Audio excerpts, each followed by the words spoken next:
Jungle. Audio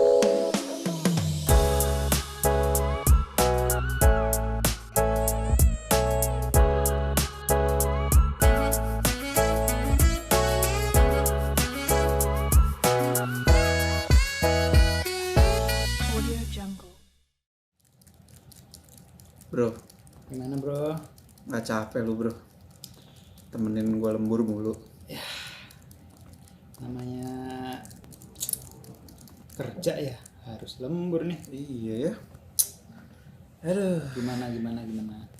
gue sih capek ya bro kalau lembur mulu ya gitu ya. Tapi mau gimana ya bro? Namanya juga kerja. Iya, Kita cari kebutuhan. duit, butuh duit ya gak? Apalagi sandwich generation. Iya, aduh, kayak gini-gini nih yang Semangat. Ya udahlah nggak apa-apa. Yang penting kita jalanin dengan senang hati aja ya kan. Betul. Gimana kalau kita sapa penonton kita dulu nih? Oke. Yes, halo guys semuanya. Halo guys. Welcome to teman lembur. Bersama gua Thomas Gua Yosua. dan kita lagi ada di episode kedua teman lembur. Kali ini kita mau Siapa nih bro? mau bahas apa ya? Bahas yang lagi banyak dibicarakan orang juga nih. Apa tuh bro? Stres, mental health. Berat ya topiknya kali ini.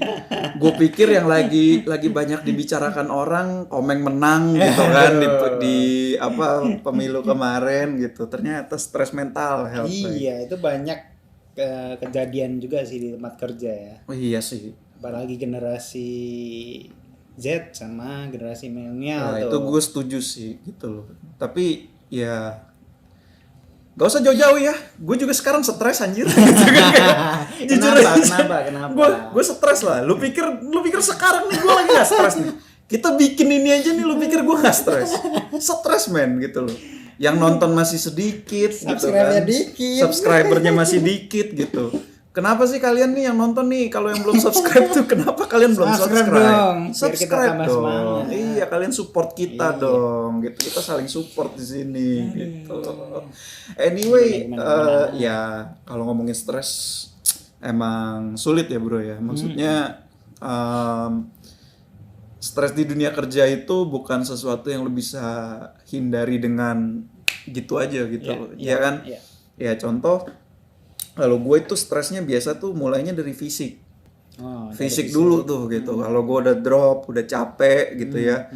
Udah pikiran tuh biasa udah kemana-mana tuh. Gitu loh kayak gila apa ya gue masih bisa kerja nih gitu kan. Ini gimana nih tabungan gitu-gitu kan. Ya mikirnya udah jauh kemana-mana gitu loh. Iya. Tapi kadang setelah dilewatin kayak kalau kita nengok ke belakang kayak ya elah cuma gitu doang gitu kan. Jadi which is good sebenarnya stress buat naik level gitu loh. Tapi at the end of the day ya stress is stress bro. Jalaninnya juga nggak enak gitu kan. Ya kata lu tadi betul, proses pendewasaan sih. Proses pendewasaan. Ya mungkin buat lu hari ini ngerjain ini stres, pusing gitu, tapi at the end of the day ya itu udah jadi rutinitas nantinya gitu. Bijak banget sumpah. Terlalu bijak. Rutinitas lu gimana emang? Kok bikin stres tuh? Kenapa? Nah, ngomongin rutinitas ya ada benernya juga gitu. Justru kalau terlalu rutin kadang tuh stres juga gitu karena monoton gitu kan. Itu lagi gitu kan. Dan gue juga udah hampir mau 2 tahun di sini gitu kan. Dan terus-terusan tuh kayak gitu kan. Ya kadang ada jenuhnya lah gitu. Jenuhnya gitu. Ya nggak usah jauh-jauh ini. Seperti yang gue bilang tadi fisik gitu ya. Gue mulainya kan di fisik dulu tuh biasanya kalau fisik gue udah drop udah kemana-mana gitu kan. Nah biasanya tuh yang buat gue capek di kerjaan gue. Contoh BitQ Pro ini kan customernya lumayan banyak ya gitu ya. Maksudnya banyak banget lah gitu ya. Untuk kita sih banyak banget gitu. Dan apa terutama calon pembelinya juga banyak gitu. Karena kita kan ya referral sana sininya juga banyak gitu. Nah, kita tuh nggak pernah mau menempatkan customer di posisi beli kucing dalam karung gitu loh. Kayak misalkan nih speaker dia cuma ngeliat dari gambar doang. nggak mungkin lah gitu loh. Kayak speaker tuh ya harus didengar secara langsung. Exactly gitu kan, nggak cuman visual doang, Nggak bentuknya bisa. kayak gimana, Nggak apa bisa, segala macam. Ada esensi yang lebih penting lagi, which is suara gitu kan. Nah kalau suaranya dia nggak tahu, main beli karena ini bagus aja bentuknya, ya mendingan beli pajangan. Iya dong. Iya kan. Nah ya Lo udah beli mahal-mahal ternyata nggak sesuai ekspektasi lo kan. Nah kadang tuh kayak begitu, kita adakan yang namanya demo. Nah demo itu kita bisa datang ke tempat customer, atau customer bisa datang ke ruang demo kita nih, gitu kan, ruang demo kita. Mau lihat betapa sibuknya BitQ Pro demo, bisa lihat di sosmed kita. Ya, nanti kita taruh di sana. Banyak gitu kan. sekali demo-demo yang udah kita lewatin. Iya, waduh banyak banget lah gitu loh. Dan ya jujur, kalau sekali demo gitu kadang nggak cuman 1-2 tipe speaker gitu kan. Opsi gitu. Misalkan customer bilang, oh gue punya kebutuhan untuk DJ dan band. Budget gue sekian gitu. Ya otomatis kan di budget kisaran segitu dengan kebutuhan dia, kita punya beberapa opsi. Nah setiap speaker kan karakternya beda-beda nih suaranya gitu ya. Suara dan bentuknya kadang juga beda-beda gitu. Nah kita kembalikan ke customernya, lu maunya kayak gimana nih gitu loh, suaranya juga beda-beda. Karena ini yang namanya sesuatu yang bisa dirasakan oleh panca indera kita itu semuanya tuh kembali ke selera gitu loh. Makanan, visual, suara gitu kan, itu kembali lagi ke selera gitu kan. Nah jadi kita kembalikan lagi ke customer gitu. Nah demo-demo yang seperti itu tuh kadang tuh kalau misalkan tenggat waktunya mepet atau misalkan harus subuh-subuh jalan gitu.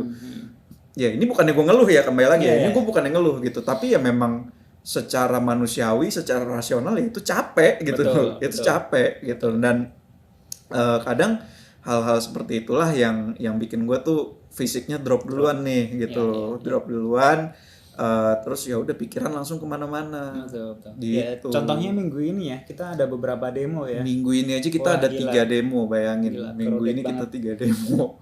Senin, Rabu, dan jenis Jumat. speakernya beda-beda semua. Beda-beda semua gitu loh. Mulai dari yang Senin kemarin itu untuk karaoke, yang Rabu nanti itu untuk ya standarnya sih standar konser ya itu, karena line array kan.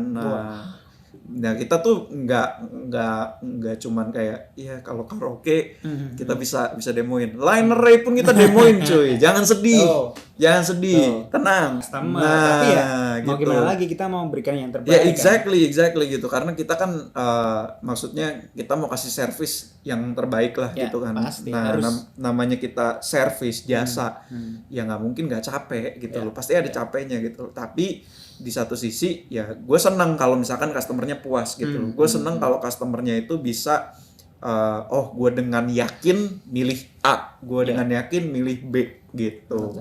Jadi lebih better kayak gitu kalau gue gitu loh. Gitu sih bro. Kalau lu kayaknya gimana? Bukan, gue belum nanya dia udah ketawa loh. Gila ya, enak banget ya hidupnya, kayaknya penuh dengan canda tawa gitu.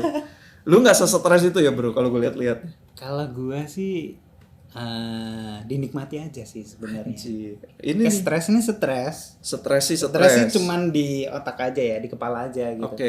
Kayak misal kerja, tiap orang kan pasti punya idealis ya. Pokoknya harus ini, harus itu gitu. Kalau nggak sesuai ya gue capek sendiri gitu.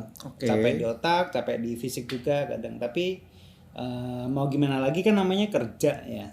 Balik lagi gimana namanya kerja, dimana lu harus menghidupi misal keluarga atau orang tua lu gitu kan. Ya lu harus lawan gitu ya. Mau nggak mau lu harus back to the best lu lagi.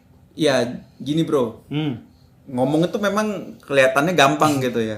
Nah coba lu bisa nggak share ke teman-teman sama share ke gue lah gitu ya, maksudnya gimana sih cara seorang Joshua gitu bisa manage stresnya gitu. Kalau gue sih ini mengutip dari CXO Media juga ya. Di sini ada beberapa cara, 3 poin nih untuk recovery dari burnout. Oh, apa aja tuh? Yang pertama, tetap seimbang. Tetap seimbang itu contohnya tidur teratur. Tidur teratur, jangan kebanyakan begadang karena esok harinya itu pasti akan mempengaruhi mood kita juga gitu. Terus jenis-jenis makanan. Jenis-jenis makanan itu juga bisa mempengaruhi fisik kita juga. Jadi makanan-makanan yang bergizi, makanan-makanan yang bernutrisi itu bisa menjaga tubuh kita tetap fit gitu. Luar biasa. Kalau dompet gimana nih, Dok? Harus seimbang juga nggak, Dok? Apalagi nih, Bro? Poin kedua itu adalah ubah perspektif, Bro. Widih. Dalam banget ya. Kayak lu tadi ngomong. Apa tuh? Mungkin saat ini kita stres ya. Tapi di beberapa bulan mendatang ketika kita dipertemukan dengan masalah yang sama, kita makin stres. Makin kita dewasa dong. Makin kita dewasa. Masalah yang kemarin penyelesaiannya cuma gini doang gitu. Iya Jadi sih. lihat dari sudut pandang yang berbeda ya proses pendewasaan sebenarnya. Lanjut ada lagi nggak? Ini yang terakhir adalah hindari penyebab stres itu sendiri gitu. Jadi kalau misal lu lagi burnout nih, lagi misal rekap apa gitu, wah deadline-nya bentar lagi gitu, ya lu text time dulu aja 1 menit 2 menit, lu jauhkan dari laptop lu, jauhkan dari gadget lu gitu, lu bisa ngopi misal, bisa ngeteh, buat diri lu secil mungkin gitu. Tapi habis itu kita lanjut stres lagi. Betul. Karena kita ada sandwich generation, budak korporat. Hidup budak korporat. Lagi stres itu pasti tidak bisa kita hindarkan segitunya, tapi kita bisa memanage-nya gitu. Betul, sih kalau gue bilang ya, betul, gitu kan. Dan juga stres di tempat kerja tuh hal yang lumrah gitu loh. Lumrah banget. Pernah gak sih lu ketemu orang kayak lu ceritain nih lu stresnya kayak apa gitu ya. Terus ternyata jawaban mereka tuh cuman kayak ya elah gitu doang. Ya gitu doang mah gue juga bisa gitu. Gitu doang juga gue bisa gitu loh. Iya kan? Itu masih belum ada apa-apanya dibandingkan kerjaan. Gue sering banget tuh ketemu orang-orang kayak gitu gitu kan. Nah, jadi tuh berarti kan kayak sebenarnya bukan kerjaan lu yang bikin lu stres gitu kan. Kayaknya mungkin lebih ke arah elunya yang melihat hal itu sebagai yang udah ini bikin gue stres duluan nih gitu. Iya nggak sih kayak gitu nggak sih? Udah panik duluan gitu. Iya kan? Wah bisa nggak ya gue gitu. Nah kayak gitu tuh. Tapi setelah dilewati ternyata berat banget ya. Anyway ya gitulah. Sekian gue rasa cukup lah untuk episode kedua dari Teman Lembur ini. Thank you so much buat kalian yang udah nonton sampai habis. Buat yang belum subscribe, tolong di-subscribe biar channel ini terus bertumbuh, channel ini terus bisa membantu kalian dan menghibur kalian. Sekali lagi pesan terakhir, kalian gak usah lembur, kita aja yang lembur, yang penting semuanya terhibur. Gua Thomas, gua Yosua. Sampai ketemu di Teman Lembur episode berikutnya. Bye bye.